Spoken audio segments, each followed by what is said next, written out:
बप्पा के करोड़ों भक्तों के लिए खुशी की खबर। लालबाग के राजा की पहली झलक आई सामने।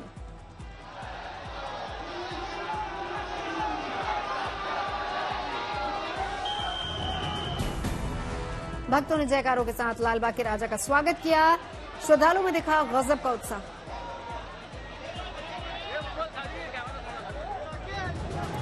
हर साल की तरह इस साल भी बप्पा का लुक है बेहद खास। पहली झलक के लिए उमड़ा भक्तों का सैलाब।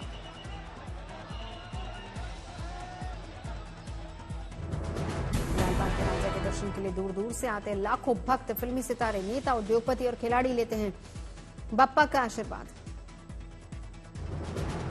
मुंबई सहित देश के अलग अलग हिस्सों में सज रहे गणपति के पंडाल। शनिवार को गणेश चतुर्थी, अनंत चतुर्दशी के दिन होगा उत्सव का समापन। पैरालंपिक्स में भारत ने जीता 25वां पदक। जूडो में कपिल परमार ने जीता ब्रोंज। कपिल परमार ने ब्राजील के खिलाड़ी को सिर्फ 33 सेकंड में हराया। जूडो में मेडल जीतने वाले पहले भारतीय बने। पेरिस पैरालंपिक में खिलाड़ियों का उम्दा प्रदर्शन। अब तक भारत की झोली में आए 5 गोल्ड, 9 सिल्वर, 11 ब्रोंज। आज है शिक्षक दिवस। राष्ट्रपति द्रौपदी मुर्मू ने देश के सर्वश्रेष्ठ 50 शिक्षकों को सम्मानित किया। दिल्ली के विज्ञान भवन में राष्ट्रपति मुर्मू ने शिक्षकों को सम्मानित किया। शिक्षकों को 50,000 रुपए नगद, सिल्वर मेडल और प्रमाण पत्र प्रदान किए। सिंगापुर से रवाना होने से पहले प्रधानमंत्री मोदी की सिंगापुर के टॉप बिजनेस लीडर्स के साथ मुलाकात। कारोबारियों ने भारत में निवेश की जताई इच्छा। पीएम मोदी ने सिंगापुर के कारोबारियों और बिजनेस लीडर्स से कहा, आपको काशी में करना चाहिए निवेश।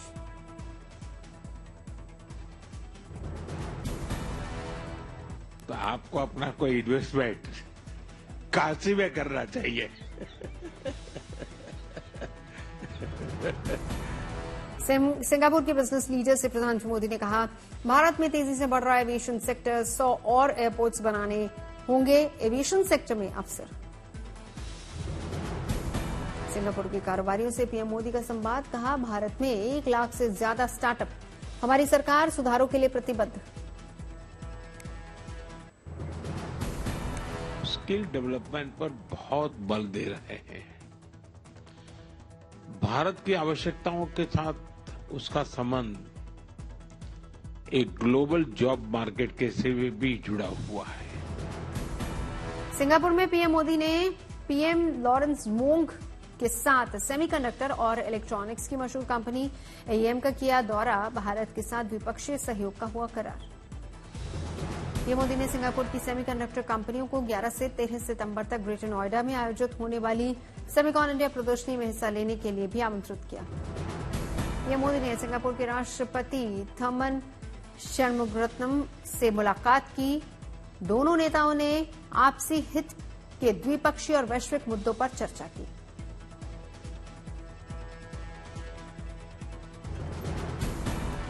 पीएम मोदी के सम्मान में सिंगापुर के वरिष्ठ मंत्री ली सिन लूंग ने किया लंच का आयोजन। दौरा संपन्न कर भारत के लिए रवाना हुए प्रधानमंत्री। रूस यूक्रेन युद्ध पर विराम लगाने की जगी उम्मीद। राष्ट्रपति पुतिन ने कहा, यूक्रेन से बातचीत के लिए रूस तैयार। रूस के व्लादिवोस्तोक में आयोजित ईस्टर्न इकोनॉमिक फोरम में पुतिन ने दिया बयान। भारत, चीन और ब्राजील को मध्यस्थता के लिए उपयुक्त बताया। पुतिन ने कहा, जब युद्ध शुरू हुआ था तब तुर्की ने समझौता कराने की कोशिश की थी। अब पुराने प्रयासों को आधार बनाकर बातचीत को फिर से शुरू किया जा सकता है। जंग रुकवाने में भारत की भूमिका हो सकती बहुत अहम। जुलाई में पुतिन से मिल चुके हैं मोदी। अगस्त में जेलेंस्की से भी मुलाकात की थी। पीएम मोदी दे चुके हैं संदेश, शांति के लिए भारत मध्यस्थ करने के लिए तैयार। बातचीत और कूटनीति के जरिए समाधान खोजने की कर चुके हैं अपील। जम्मू कश्मीर में बीजेपी प्रदेश अध्यक्ष रविंद्र रैना ने भरा नामांकन। नौशेरा विधानसभा सीट से लड़ रहे चुनाव। शुक्रवार को जम्मू कश्मीर के दौरे पर गृहमंत्री अमित शाह सुबह 11 बजे जम्मू के पलौरा में रैली को संबोधित करेंगे। जम्मू कश्मीर चुनाव के लिए बीजेपी का मैनिफेस्टो जारी करेंगे अमित शाह। शाम 4 बजे बीजेपी रखेगी अपना विजन और वायदा। जम्मू कश्मीर में पीएम मोदी करेंगे 3 रैलियां। पीएम मोदी जम्मू रीजन में 2 और कश्मीर में 1 जनसभा को संबोधित करेंगे।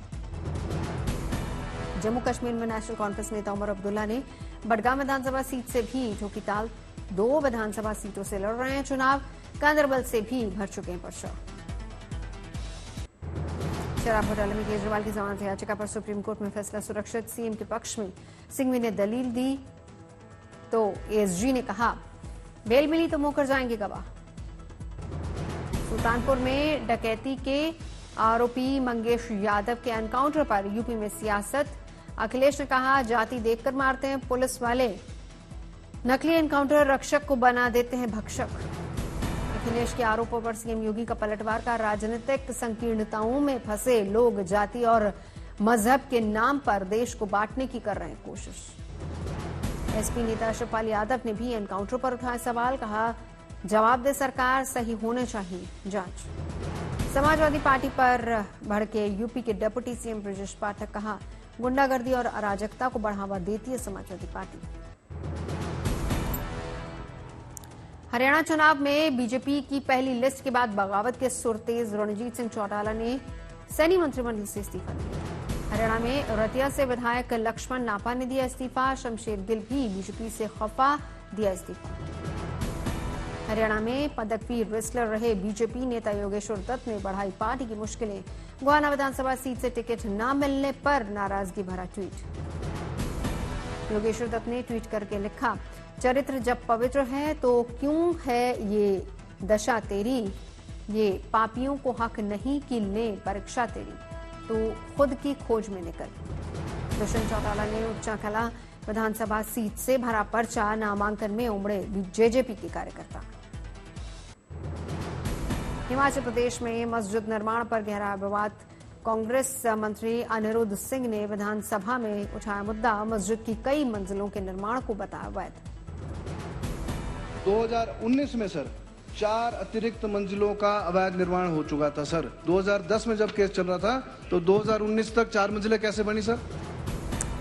मस्जिद के अवैध निर्माण का मुद्दा उठाने पर मंत्री अनिरुद्ध सिंह पर भड़के अजुद्दीन ओवैसी। कहा ये कांग्रेस के मंत्री हैं या बीजेपी के नेता। हिमाचल के पूर्व सीएम और बीजेपी नेता जयराम ठाकुर ने मंत्री अनिरुद्ध सिंह के बयान का समर्थन किया। कहा मस्जिद का अवैध निर्माण करना दुर्भाग्यपूर्ण कार्रवाई होनी चाहिए। कि भी बहुत दुर्भाग्यपूर्ण है। प्रशासन को इसका संज्ञान पहले लेना चाहिए था। अगर इलीगल कंस्ट्रक्शन हो रही तो उस पर कार्रवाई तुरंत होनी चाहिए थी, शुरू में ही होनी चाहिए थी। शुक्रवार को केंद्रीय स्वास्थ्य मंत्री जेपी नड्डा का बिहार दौरा। सीएम नीतीश कुमार से मिलने पहुंचे मुख्यमंत्री आवास।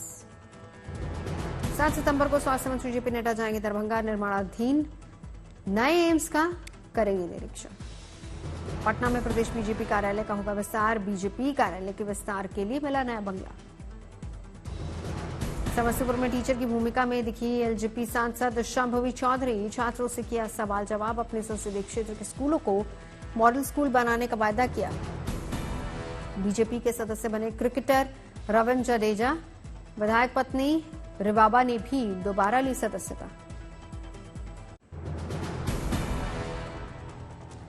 तेजस्वी यादव ने 10 सितंबर से शुरू होने वाली अपनी संवाद यात्रा के लिए कार्यकर्ताओं को गमछा न लाने पर हिदायत दी। बदले में टोपी पहनने और बैज लगाने के निर्देश दिए। तेजस्वी के निर्देश पर जेडीयू नेता नीरज कुमार का पलटवार। कहा रूप बदलने से चेहरा नहीं बदलता, गमछा टोपी बदलने से नहीं बदलेगा आपका चरित्र।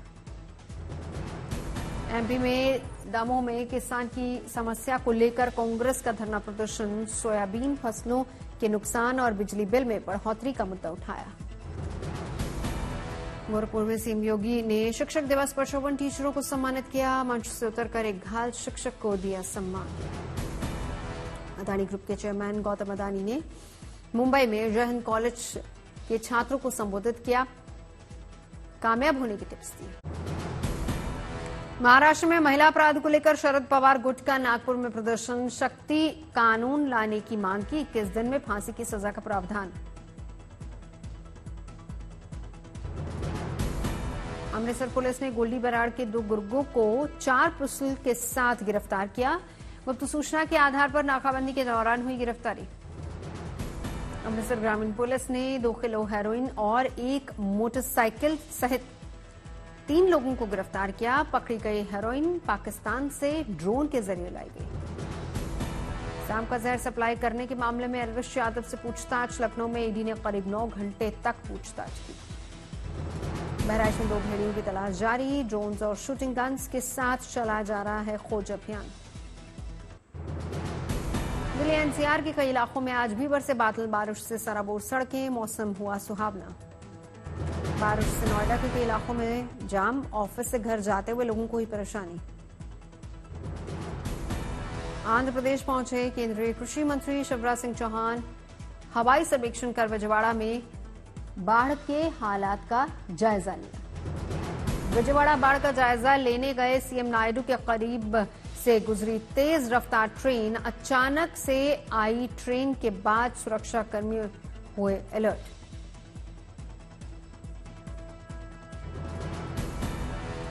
गुजरात की सूरत में कीम नदी के पानी ने कई गांवों को डुबोया। 2 दिन बाद पानी उतरने के बाद मंत्री मुकेश पटेल ने दौरा किया।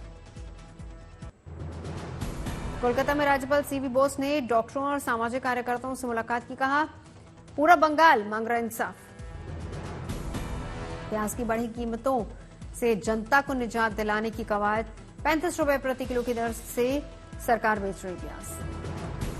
महाराष्ट्र में रोडवेज कर्मचारियों ने खत्म की हड़ताल। सरकार ने 6500 रुपए बढ़ाया वेतन। गणपति उत्सव से पहले यात्रियों ने ली राहत की सांस। अयोध्या पहुंचे यूपी के सीएम योगी आदित्यनाथ ने की पूजा अर्चना। रामनाथ स्वामी मंदिर में फहराया ध्वज। भगवान शिव का किया कुंभाभिषेक। लखनऊ में 69,000 सहायक शिक्षक भर्ती के अभ्यर्थियों का प्रदर्शन जारी। मंत्री ओम प्रकाश राजभर के आवास पर धरना दिया। किश्तवाड़ में केंद्रीय मंत्री अनुराग ठाकुर का कार्यकर्ताओं ने फूलमाला पहनाकर स्वागत किया। बीजेपी प्रत्याशी शगुन परिहार के लिए किया चुनाव प्रचार। देहरादून में शिक्षक दिवस पर अवार्ड फंक्शन का आयोजन। कार्यक्रम में सीएम पुष्कर सिंह धामी और राज्यपाल गुरमीत सिंह शामिल हुए। डिब्रूगढ़ में सीएम हेमंत बिस्व शर्मा ने इस्कॉन मंदिर का किया शिलान्यास। विधि विधान के साथ पूजा अर्चना। शिलान्यास कार्यक्रम में कलाकारों ने पेश की पारंपरिक नृत्य। जमकर बजे ढोल ताशे। आगरमालवा के बाजारों में सजी गणपति की मूर्ति की दुकानें। अलग अलग आकार और रंगों की मूर्तियां बाजार में मौजूद। मुंबई में मंत्री मंगल प्रताप लोधा ने स्पेशल ट्रेन नमो एक्सप्रेस को दिखाई हरी झंडी। ट्रेन से कोंकण लोग गणेशोत्सव मनाने के लिए रवाना हुए। मुंबई में वार्षिक बैंकिंग कॉन्फ्रेंस फाइबैक 2024 का आयोजन। कार्यक्रम में आरबीआई गवर्नर शक्तिकांत दास शामिल हुए। हैदराबाद के बाजारों में देखी गणेश चतुर्थी की रौनक। गणपति की मूर्तियों से पति दुकानें। सोनीपत के रहने वाले धर्मवीर नयन ने पैरा ओलंपिक में जीता गोल्ड। परिवार में खुशी का माहौल। जबलपुर में शिक्षक संजय चौबे का वेस्ट से बेस्ट का अनूठा अभियान। बगीचा बनाकर बच्चों को पर्यावरण के प्रति कर रहे हैं जागरूक। फॉर्च्यून इंडिया लिस्ट के मुताबिक शाहरुख खान सबसे ज्यादा टैक्स चुकाने वाले सेलिब्रिटीज। कुल 92 करोड़ टैक्स भरा। टॉप 5 में अभिनेता अमिताभ बच्चन, सलमान खान और विराट कोहली का नाम भी शामिल। आईपीएल का वैल्यूएशन 92.5 हजार करोड़ से गिरकर 82.7 हजार करोड़ रुपए हुआ। वुमेन्स प्रीमियर लीग की वैल्यू 8% बढ़कर 1,350 करोड़ तक पहुंची। एविएशन रेगुलेटर डीजीसीए के मुताबिक भारतीय हवाई क्षेत्र में विमानों के करीब आने की घटनाएं कम हुई। आसमान में विमानों की सुरक्षा बढ़ी। वाराणसी, बरेली, झांसी, भोपाल और आगरा समेत 17 शहरों में स्मार्ट सिटी प्रोजेक्ट्स पूरा होने का दावा किया। 34 शहरों में 90% काम पूरा होने की सरकार ने जानकारी दी। वित्त मंत्रालय ने 500 करोड़ से ज्यादा के खर्च के लिए नियमों में ढील दी। 2024-25 की पहली तिमाही में जीडीपी ग्रोथ घटने के बाद इकोनॉमी की रफ्तार बढ़ाने के लिए कदम उठाया। यूएन में इजरायली राजदूत डैनी रैनन ने सुरक्षा परिषद पर बोला हमला। हमास की निंदा के बगैर 4 प्रस्ताव पास करने का आरोप लगाया। इजरायल में बंधकों की रिहाई की मांग को लेकर प्रदर्शनों का दौर जारी। पीएम नेतन्याहू ने युद्ध विराम समझौते के लिए फिलाडेल्फिया कॉरिडोर से सेना की वापसी से इनकार किया। इजरायली सेना ने दक्षिणी गाजा की सुरंग का वीडियो जारी किया। इजरायल के मुताबिक इसी सुरंग में मिले थे 6 इजरायली बंधकों के शव। डेमोक्रेटिक पार्टी की राष्ट्रपति पद उम्मीदवार कमला हैरिस ने स्कूल में गोलीबारी की घटना को बताया त्रासदी। देश में बंदूक की हिंसा को खत्म करने की बताई जरूरत। अमेरिका ने राष्ट्रपति चुनाव में रूस पर स्टेट मीडिया के जरिए दुष्प्रचार का आरोप लगाया। चुनाव में रूसी प्रभाव को कम करने के लिए कई कदम उठाए जाने का ऐलान।